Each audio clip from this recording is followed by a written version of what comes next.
Chapter 24. The barn door was much easier to open now that she knew the secret. Carefully, Maggie drove the little Chevette out into the sunlight, threw it into park, and climbed out to close the door. Patty Ann had added a few items to her list: a decent outfit for the rehearsal and shoes that don't look like they're from the dollar store. Where she was going to find anything like that, she had no idea. Just as she made it back to her car, she heard the unmistakable rumble of the Dodge. Her gaze went to the trees. The pickup didn't break through, so she got in her car and drove up to them. At the trees, she stopped, noticing the pickup sitting in the garage parking place. The garage was opened, but no one was around. Next to the pickup sat the pewter Jaguar, and Maggie knew what that meant. She turned her gaze to the drive and purposely didn't look back. "Who's that?" Dallas asked as the Navy car went by the front window. Keith looked up from his sandwich, and his heart fell into his shoes. Probably Ike. He didn't want to think about who it really was. He didn't want to say her name or hear her voice or so much as see her face, even in his dreams, although it was there in every one. As much as that hurt, Maggie Montgomery was better off without Keith Ayer or anyone else in his disgustingly wretched family. They had wrecked her life, and now she was scraping by, trying to prove to them she deserved to work in their mansion. If life was fair, it would have been the other way around. Sunday morning, Keith had a plan. Dallas might never want to go with him, but that didn't mean he couldn't go. He got up early, showered, and dressed. He wasn't out to impress anybody, but he needed some sanity in his increasingly insane existence. Easing out of the house, lest he wake Dallas, Keith got into his pickup and made his way down the driveway and past the mansion. If he was lucky, Dallas would think he'd gone to work. Work. The word itself was kind of funny in a parallel universe kind of way. He showed up every day, fed the horses, fixed what needed fixed, but he wasn't really a part of it anymore. Hodges had wiggled and strong-armed his way back into the feed contract, and although Ike ranted and raved about it, Keith knew it was he that had signed the final order. The other side of work was the question of what he would do when all this was a memory. Dallas was pushing him to get a desk job. Mr. Henderson had offered him a job with his re-election campaign. His father's Galveston branch had called 3 days before, requesting an interview. However, nothing in Keith wanted anything to do with any of them. His heart said they were all wrong, and so he did nothing about them. The Dodge rounded the last corner in Pine Hill and slid up into a parking space outside the little church. This was it. If God couldn't help him make sense of this, no one could. Maggie's thoughts traveled down the little trail to the beautiful guest house beyond. Dallas was the luckiest girl in all of Texas, if not the world. To be 1 week away from being Keith's wife, it must be heaven on earth. "Kiki," Isabella said as she fell into Maggie's arms. "Oh, I love you, baby girl. You know that?" Maggie buried her face into the little curls, fighting not to cry. If it wasn't for the kids, she would have already turned in her resignation. This next week was sure to kill her.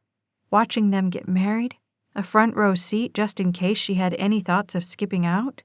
Why did Patty Ann and everyone else insist on smearing her face in the coming heartache? They, with their schedules and their seating charts and their reminders about how important this is to the Ayer family standing in the hierarchy of Texas and the nation. As if she needed any more pressure. "There's a hole in each and every one of us," the preacher said, as Keith sat in their normal spot, feeling the emptiness of the space around him. "A hole that only God can fill." He paused. "I picture this hole as a kind of vertical pipe that goes from our head to our heart and all the way through us. This hole is not something we created, but rather something God created in us. The purpose of life, the journey of life, is meant to show us that nothing other than God can ever successfully fill that hole. Not money, not things, not ourselves, not our work or our accomplishments, not our success or our awards. Nothing else can fill that hole. When we try to fill it with other things, we put them in the hole, but they slide right back out again, and we know we must fill it with something else. So we find another goal, another thing that's out there, and we think, yeah, that's it. If I can just get that, then I'll be happy.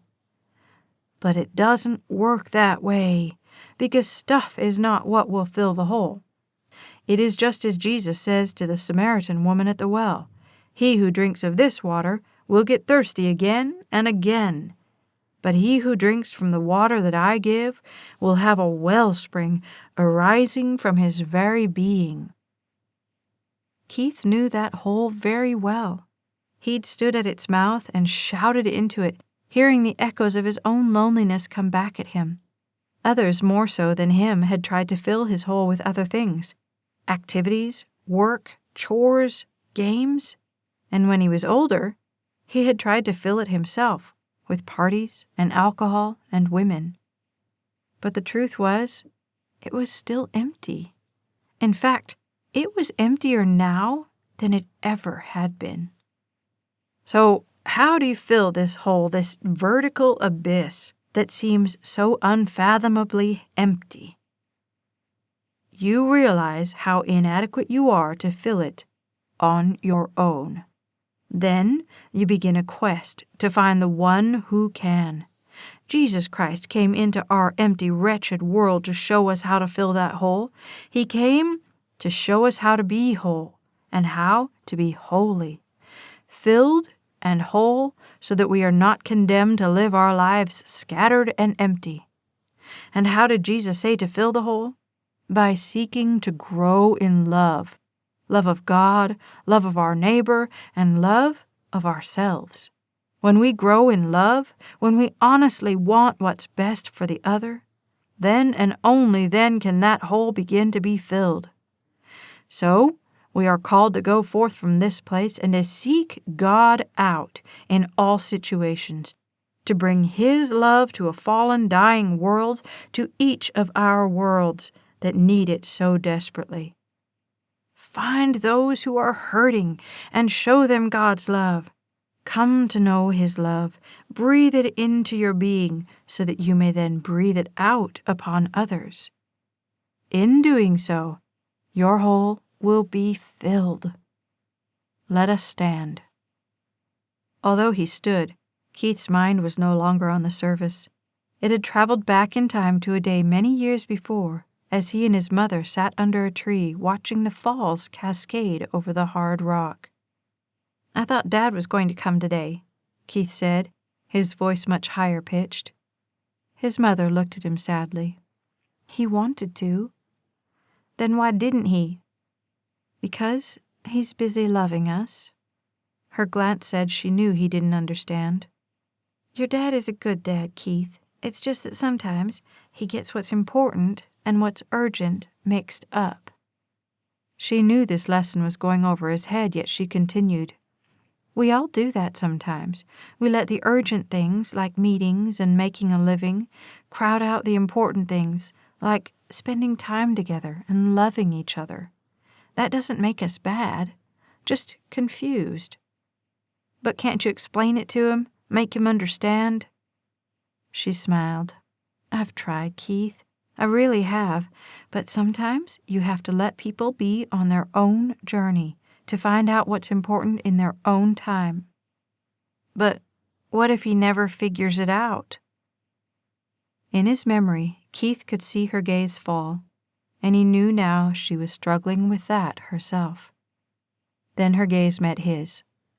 "We just have to pray that he does." The ride home was the shortest of Keith's life, and before he knew it, he was turning in to the estate. However, he couldn't go back just yet, so he turned down the stable road and drove until he came to the rocky pass that led out to the falls. He needed them right now, their peace, their hope. so he turned that direction. When he'd gotten close enough, he got out and walked the last 100 yards. There he sat down by the tree and let his gaze drift out over the falls. He was alone now, and for the first time in ages, he gave himself the permission to let everything he had bottled up inside himself out. Disbelief was the first thing to punch through the numbness he had clamped over everything else. God, why did you let this happen? I don't understand.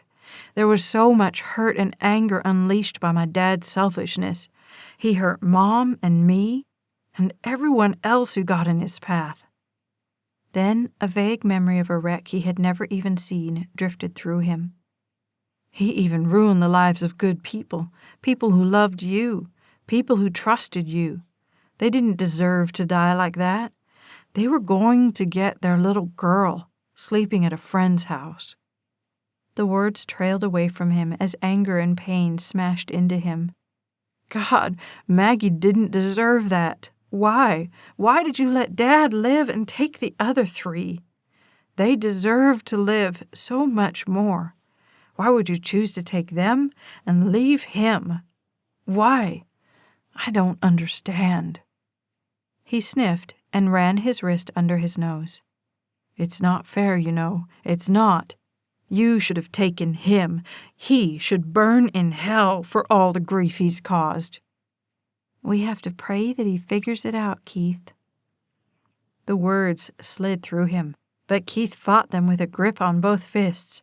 I'm not praying for him. Find those who are hurting and show them God's love. His father's face, crumpled with hurt the last time Keith walked out of his office, traced through his consciousness. At that, he yanked himself to his feet. Looking out over the falls, he let the anger take over. You know what, God? He deserves to be hurting for all the heartache he's caused the rest of us. He deserves it. You hear me? And with that, he went back to the life that was laid out before him. Friday night, Keith didn't know how he and Dallas would ever make it to Sunday in one piece. She was a basket case, and he wasn't much better. Her flowing white sheath dress hung perfectly around her lithe body, but she wasn't at all pleased with the fit.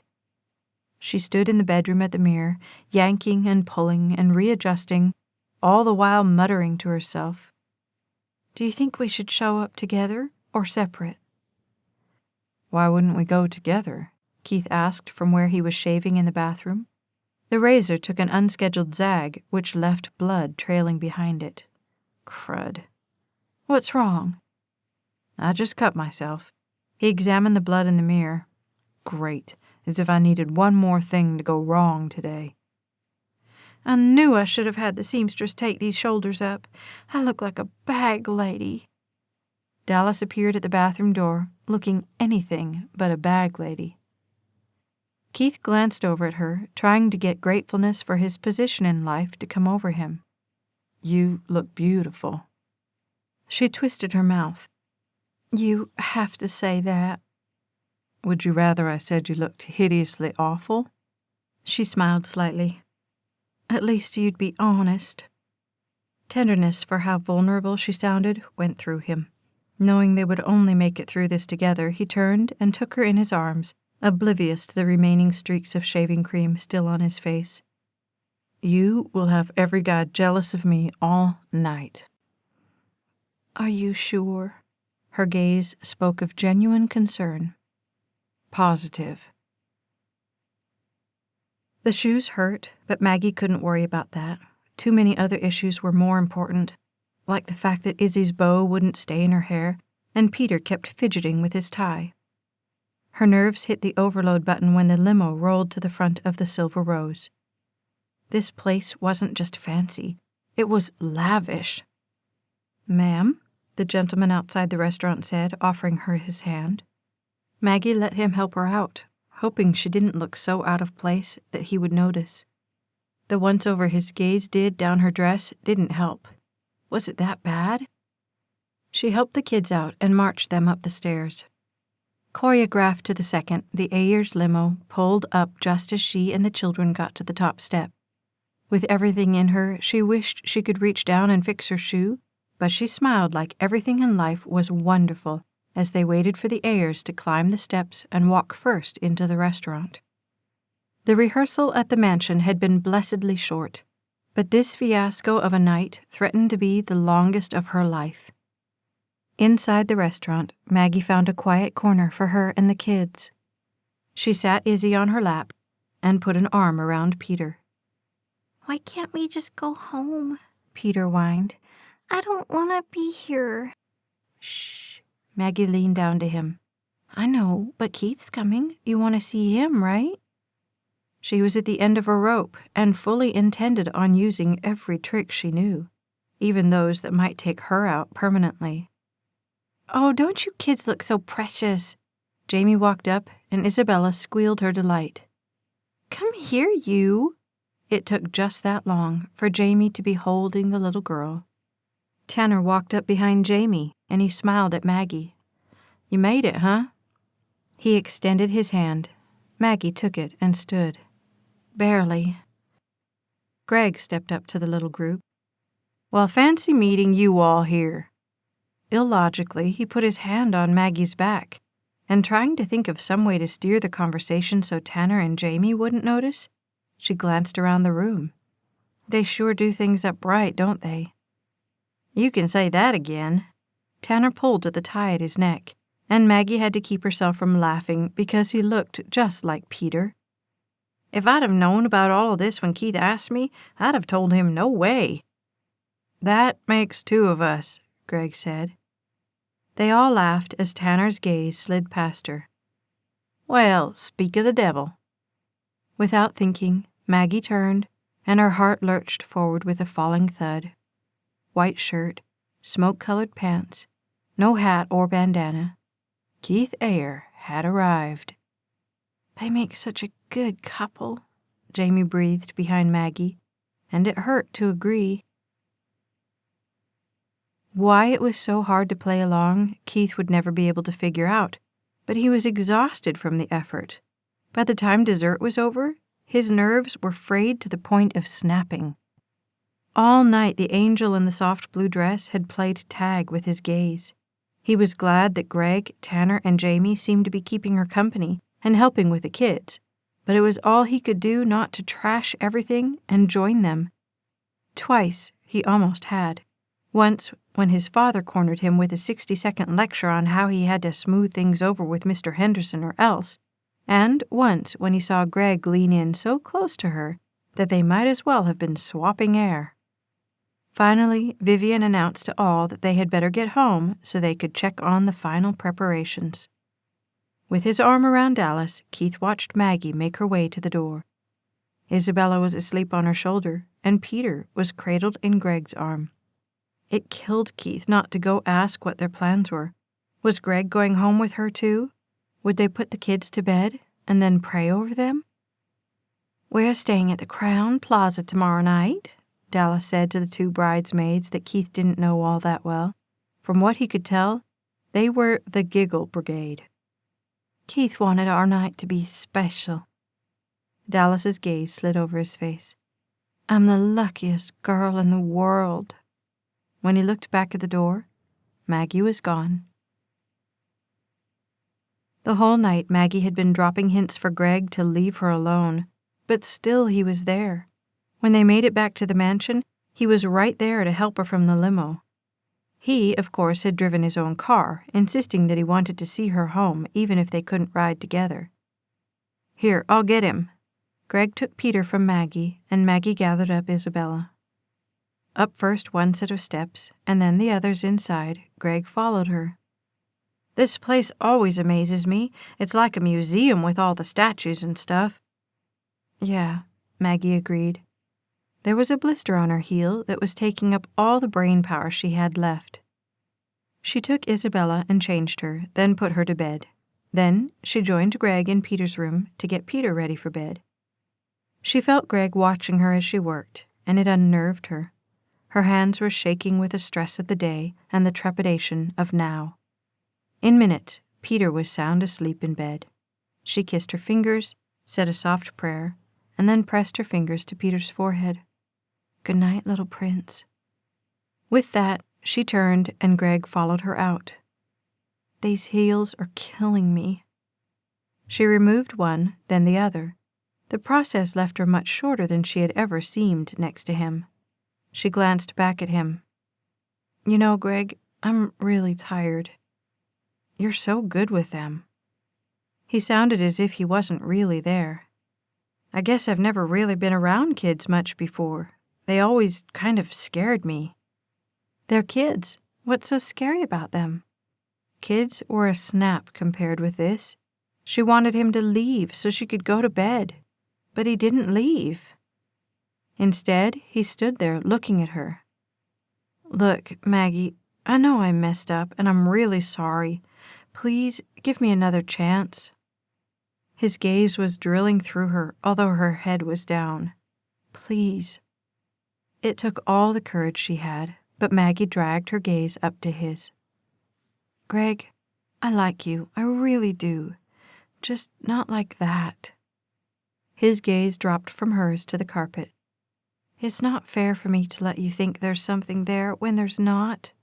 She tried to look at him, but he wouldn't look up. "I'm really sorry." Finally, he nodded, and then he looked up with a tight smile. "Will you go with me to the wedding tomorrow?" "Greg." "No, not like that. Just as friends. Please?" It took a breath, but finally she nodded. "I can't believe Greg and Ike didn't take you out tonight," Dallas said as their limo rolled up to the guest house. "I figured they'd abscond with you at the first break in the action." Considering that Ike wasn't talking to him these days, and that Greg had left with a woman he really loved, Keith was kind of glad they didn't. "Yeah, well, it's okay." "You know, I didn't pack all of my surprises for the honeymoon. Maybe I could get one out tonight for a little preview." The thought made him want to throw up. He forced the air out of his lungs slowly. "I'm really beat, Dallas. Why don't you save it for tomorrow night when we're official?" Official. The word sounded so very final. She wrapped her arms around him like an anaconda. "Okay, but you don't know what you're missing." The sun would be up in an hour, but Keith couldn't sleep. By this time tomorrow morning, Dallas Henderson would be his wife, and there would be no going back. He sat in the recliner, letting scenes from his life flash before him. There were the turns he had taken and the ones that had been taken for him. There were decisions he made, but more that had been made for him. Although it knifed him to the core to think it, he knew that this marriage was the best thing for everyone save himself. It would make his father happy, finally. It would make Mr. and Mrs. Henderson happy, although why that was he wasn't really sure. It would make Dallas happy. But the one that kept him moving forward was the knowledge that if he just married Dallas, Maggie would be free to go on with her life. Sooner or later, she would certainly leave the mansion, and the Ayer family, replete with all their curses and selfishness, would be forever out of her life. She deserved that much. Of that, and only that, Keith was perfectly sure. This has been Deep in the Heart, written by Staci Stallings. Narrated by Becky Dowdy of Brave Hearts Audiobook Productions. Copyright 2010 by Staci Stallings. Production copyright 2014 by Staci Stallings.